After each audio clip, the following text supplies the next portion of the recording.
নামজারি হলো সরকারি রেকর্ডে জমির মালিক হিসেবে কারো নাম ঘোষণা করা অথবা জারি করা। যখন কোনো ব্যক্তি অথবা প্রতিষ্ঠান একটি জমি বৈধ উপায়ে ক্রয় করে, তখন সরকারি রেকর্ডকে সংশোধন করে তার নামে আপ টু ডেট করা হয়। এটাই মূলত নামজারি।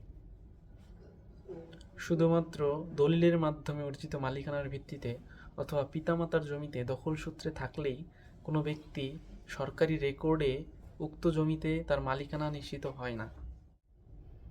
কোনো জমিতে বৈধ ওয়ারিশ বা ক্রয়সূত্রে মালিক হওয়ার পর পূর্বের মালিকের নাম হতে নাম কর্তন করে বর্তমান মালিকের নামে অন্তর্ভুক্ত করতে হয়। মূলত একেই নামজারি বলা হয়। আপনি ক্রয়সূত্রে বা ওয়ারিশ সূত্রে একটি জমির মালিক হলেন, কিন্তু নামজারি করালেন না। তখন দেখা যাবে যে এক বা একাধিক ব্যক্তি দলিল সম্পাদন করে আপনার আগেই নামজারি করে নিতে পারে। পরবর্তীতে যখন আপনি নামজারি করাতে যাবেন, তখন স্বাভাবিকভাবেই আপনি সমস্যার মধ্যে পড়তে পারেন।